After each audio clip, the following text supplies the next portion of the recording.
Manipulation wears many disguises. A co-worker buttering you up to dump their work on you, a salesperson scaring you into buying something, a friend twisting guilt into loyalty to control your choices. It works because it sneaks under your radar, pulling levers of pride, fear, or duty before your logic kicks in. The Stoics saw these tricks in Roman politics, markets, and royal schemes, and they left behind a plan not just to spot manipulation, but to stop it without burning bridges or losing your morals. Their secret? Reclaim 3 superpowers: seeing clearly, controlling your wants, and sticking to your mission. Master these and manipulation becomes a puppet show you never buy the tickets for. First, see things as they are. Manipulators wrap requests in fog, flattery, urgency, fake threats. Epictetus taught students to strip away the emotional glitter. Imagine a co-worker says, "Only a true leader could finish this report by tonight." The praise hooks your ego. Epictetus would say, "Rewrite it plain. He needs the report tonight and is using flattery to get it." Now the request is bare, just a deadline. Does it fit your workload? Yes or no? No inner drama. The manipulator's power dies when you ignore the glitter and see the plain ask. Second, tame your cravings. Manipulators yank 2 strings, what you want and what you fear. A sales ad screams, "Only 2 spots left." Suddenly you crave that exclusive club. A partner threatens to leave unless you obey. Fear grips your throat. The Stoics said, "Want less. Tie your happiness to one thing, living with honesty, courage, and kindness." When you don't need praise, luxury, or others' approval, those levers break. Epictetus couldn't be bribed or bullied because he only cared about his moral freedom. Copy him. Practice liking simple things, approving of yourself, and remembering life's short. Fancy titles, perfect reputations, even love. Nice, but not required. Manipulators waving these goodies find you've already unplugged their machine. Third, know your mission. Manipulators win when you're aimless. Marcus Aurelius woke up each day focused on serving others through fairness and truth. That goal became his filter. Requests that fit his mission got a maybe, distractions got a nope. Pick your own purpose: raising kind kids, solving climate change, teaching, and manipulators can't rope you into side quests. When a guilt tripper says, "If you cared, you'd cancel your plans to help me move," your purpose whispers, "Today's for my family." Clarity sees through the guilt, tamed wants ignore the pressure, and your mission gives a firm no or a later. Manipulators sink in quicksand, you stand on rock. Spotting manipulation starts inside, but Stoics also have tricks for the outside world.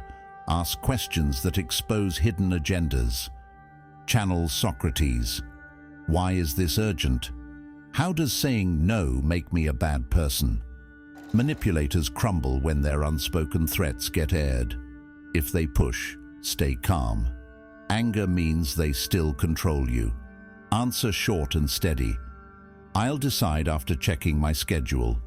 I need more facts, fewer words, less emotion, like a mirror reflecting their empty tactics. Even your own mind can manipulate you.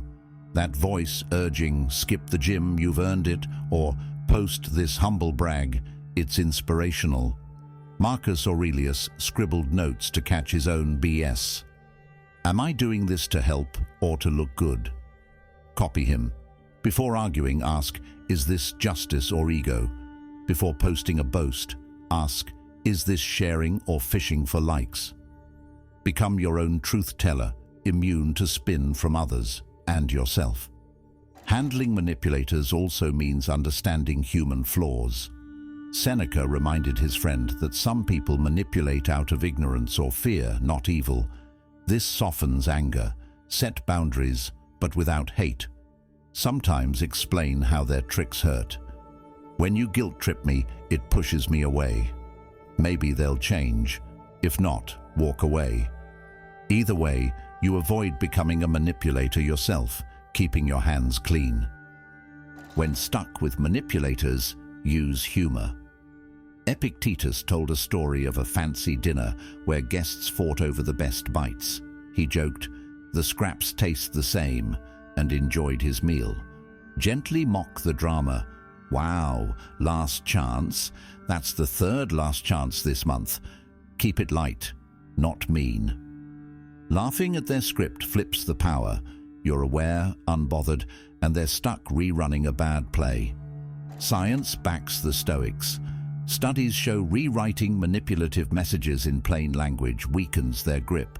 Mindfulness helps resist peer pressure. People focused on inner goals fall for fewer scams. Practice daily. Start small. Decode clickbait.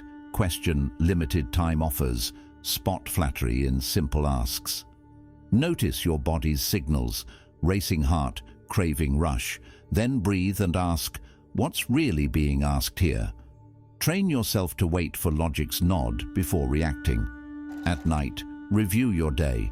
Note when you caved to guilt or resisted a sales pitch. If you overcommitted to look generous, plan limits for next time. If you walk past a flashy ad, pat yourself out loud. Over weeks, your journal shows fewer forced yeses and more calm no's. Stoics don't promise perfection. Even Marcus got fooled sometimes. The goal is to bounce back fast. If manipulation worked, drop the guilt, learn the lesson, and move on. Dwelling on mistakes just gives manipulators free rent in your head. Let go, adjust, and keep your inner freedom intact. In the end, Stoic anti-manipulation isn't about paranoia. It's about building inner strength, seeing clearly, wanting wisely, and sticking to your purpose. These three shields block hidden strings. You meet flattery with curiosity, pressure with calm questions, guilt trips with kind honesty. Sometimes you choose to give, buy the thing, help the friend, but only because you decided, no strings attached. Epictetus said freedom is living as you choose. Stoic training hands back the wheel to the only driver who matters, your reason, guided by what's right.